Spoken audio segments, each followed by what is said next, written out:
I can't stop loving you, the alien woman confessed her heart to the human. Beneath twin moons. The transport shuttle's engines finally quieted as Dr. Marcus Chen stepped onto the landing platform of Research Station Epsilon. Kyrelia's twin moons cast an ethereal purple glow across the landscape, making the entire world appear as if painted in watercolors. After 3 months of space travel, the sensation of solid ground, even alien ground, felt like a blessing. Marcus adjusted his environmental suit settings, though the planet's atmosphere was surprisingly compatible with human physiology.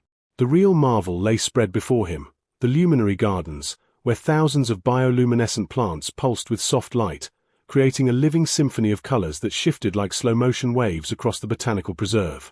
Dr. Chen. A melodious voice called from the garden's edge. He turned to see a figure approaching through the glowing foliage. As she stepped into clearer view, Marcus felt his breath catch involuntarily. The woman, clearly Kyrelian, moved with fluid grace, her skin holding a subtle violet shimmer that seemed to shift and deepen like twilight. Her eyes were pools of silver that reflected the garden's lights like captured stars. I'm Lirelei Voss, senior botanist, she said, extending her hand in the human gesture she'd clearly learned. I'll be your research partner for the bioluminescence project. When their hands met, Marcus noticed the faintest pulse of lavender light ripple across her skin at the point of contact. Her fingers were warm, surprisingly similar to human touch despite their alien origin. Please, call me Marcus, he managed, releasing her hand perhaps a moment later than professional courtesy required. The gardens are most active at night, Lirelei explained, gesturing for him to follow. Our flora evolved to photosynthesize from moonlight and store energy as visible light. But lately... She paused, leading him down a winding path where flowers turned to track their movement. They've been exhibiting unusual patterns. That's why we requested Earth's expertise. As they walked deeper into the garden, Marcus noticed something remarkable. The plants weren't just glowing, they were responding. Wherever Lirelei passed, the luminescence intensified to soft rose and gold. But when Marcus walked near them, they shifted to deep blues and greens. And in the spaces where they walked side by side, the colors blended into something altogether new, a spectrum of purple-silver that neither had seen before. Fascinating, Lirelei whispered, her scientific excitement evident as she observed the phenomenon. They're reacting to both our bioelectric fields simultaneously, creating an entirely new expression pattern. Marcus knelt beside a cluster of spiral flowers, watching as they pulsed in that unique purple-silver hue. In all my xenobotany studies, I've never seen anything like this. Stories in the firelight. Kale prepared a simple meal as the storm intensified outside, the rhythmic pounding against the shields creating an intimate atmosphere. The widows gathered around his table, their exotic beauty enhanced by the warm glow of the bioluminescent panels. This is delicious, Valara said, her fingers delicately handling the utensils. She caught him watching and smiled, a gesture that transformed her mysterious demeanor into something softer. You're quite skilled for someone living alone. Tell us about Earth, Kaelin requested, leaning forward in a way that drew his attention to her graceful neckline. We've heard stories, but meeting an actual human. She let the sentence hang, her amber eyes holding his. Kale found himself relaxing, sharing stories of his homeworld while learning about theirs. As the evening deepened, the conversation turned to their pasts. My mate was a diplomat, Thessa revealed quietly, her scholarly composure wavering. He believed in peace until the very end. Her hand rested on the table, and Kale impulsively covered it with his own. She didn't pull away, instead turning her palm up to intertwine their fingers. Mine was a warrior, like me, Zainara added, her strong voice carrying a hint of vulnerability. We fought side by side until... She stopped, and Kale noticed the others move closer to comfort her. Valara's story came last. A poet, she whispered. He wrote verses about my eyes. She looked directly at Kale. He said they held storms. What do you see in them? The question hung between them, charged with meaning. Kale felt drawn into those violet depths. I see strength, he answered honestly. And something wild, untamed. Kaelin broke the tension with a gentle laugh. Look at us, melancholy widows boring our handsome host. She stood, moving with feline grace to the window. The storm seems to be lasting longer than usual. You're welcome to stay as long as needed, Cale offered, meaning it more than he expected. Careful, Thessa warned playfully, releasing his hand slowly. We might take you up on that. As they prepared for sleep, Cale offered his bed to them, planning to take the couch. But Valara caught his arm, her touch electric. We don't mind sharing spaces, she said, her meaning ambiguous yet thrilling. We're used to close quarters. The sleeping arrangements became a delicate dance of proximity and restraint, each widow finding reasons to be near him, their warmth and presence filling his once lonely outpost with unexpected possibility. Dancing with starlight. The storm's fury had lessened but not ceased, trapping them together for another day. After breakfast, Valara stood gracefully, extending her hand to Cale. On our world, we dance to honor the storms. Will you learn?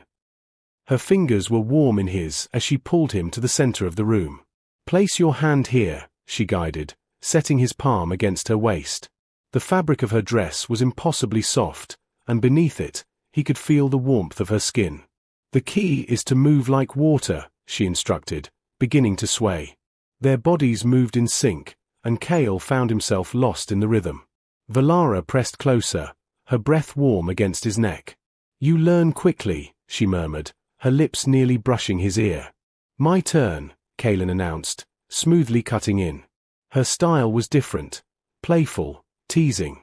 She spun under his arm, then pulled herself against him, her back to his chest.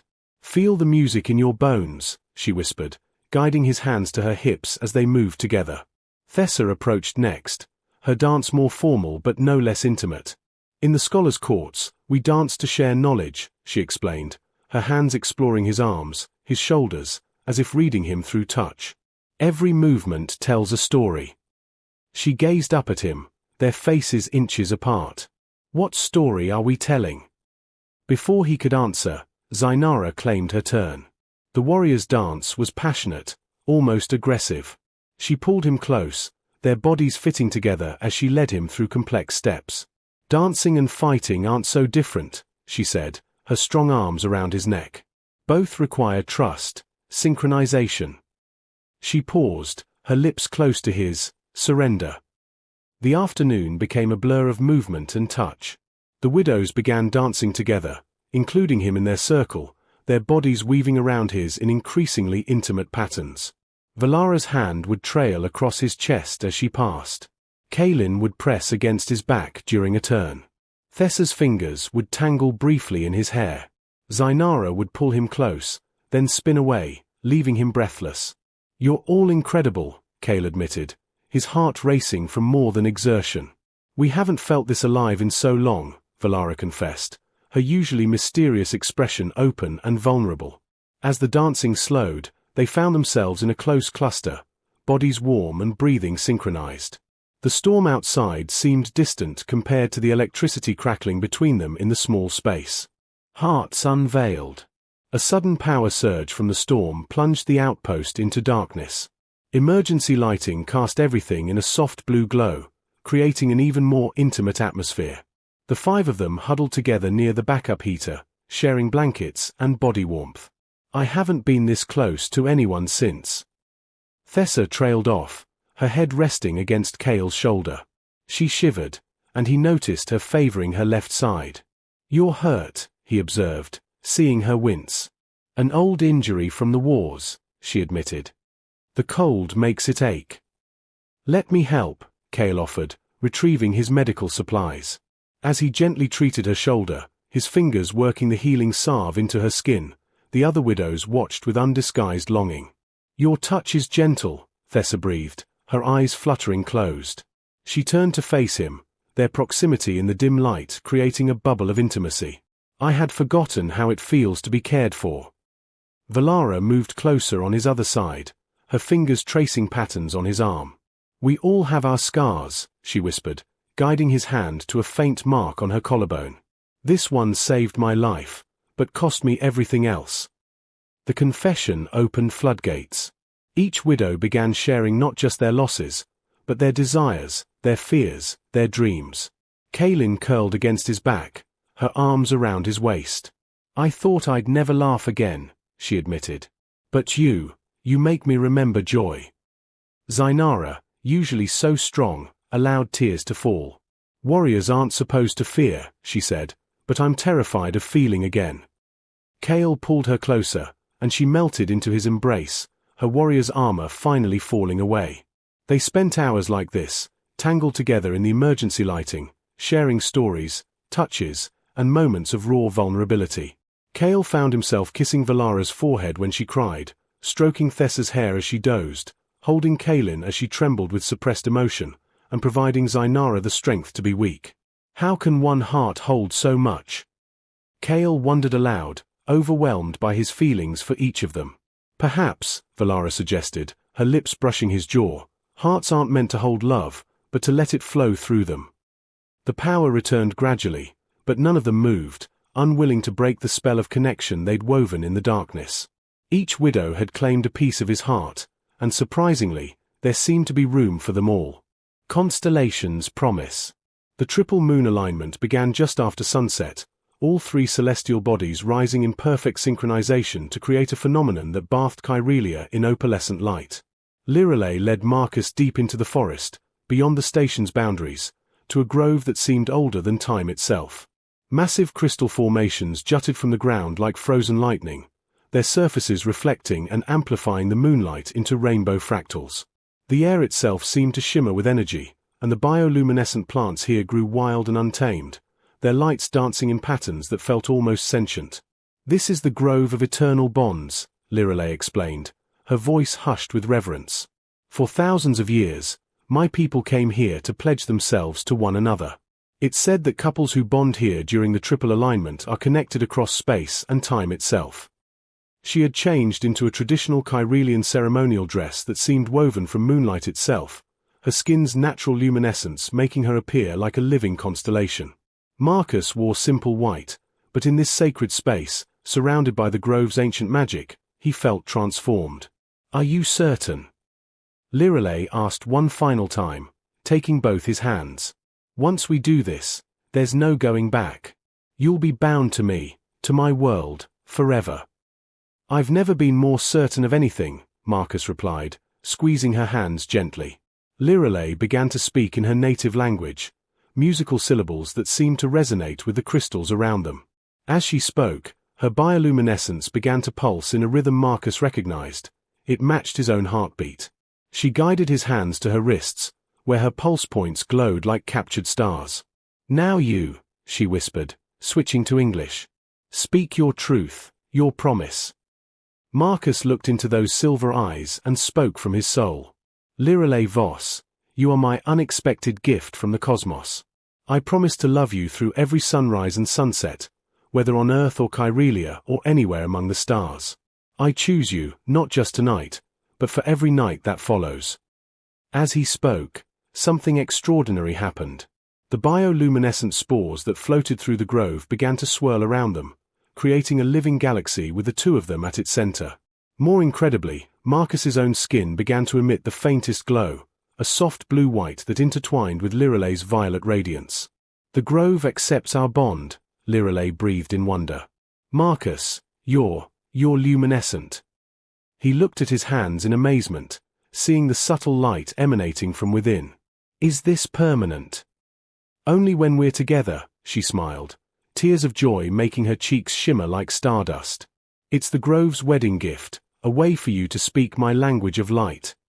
She pulled him close, and their combined radiance created that perfect purple-silver they'd first witnessed in the garden. As they kissed beneath the triple moons, surrounded by dancing spores and ancient crystals singing with harmonic resonance, Marcus understood that they had transcended the boundaries of species and space. The next morning, when they returned to the station hand in hand, both softly glowing with the evidence of their bond, Dr. Harrison could only stare in shock. "The eternal bond hasn't been performed in 300 years, Dr. Kren, an elderly Kyrelian researcher, said with obvious awe. "By Kyrelian law, they are now one entity. To separate them would be, well, it would be illegal by both our people's accords." Harrison struggled for words before finally sighing in defeat. I suppose we'll need to update the protocols for interspecies research partnerships. 6 months later, Marcus and Lirelei published their groundbreaking research on bioluminescent communication between species, forever changing humanity's understanding of nonverbal connection. But more importantly, they proved that love, like light itself, recognizes no boundaries. It simply illuminates everything it touches. On quiet nights, they would return to the grove, where Marcus's learned luminescence grew stronger, allowing him to tell Lirelei "I love you" in every color of her world spectrum. And she would respond in kind, their combined light creating new constellations that mapped the geography of their joined hearts. The universe, in its infinite wisdom, had brought them together. And like the stars themselves, their love would burn bright across the cosmos, a testament to the beautiful impossibility of two souls finding home in each other, regardless of the worlds that birthed them. The end.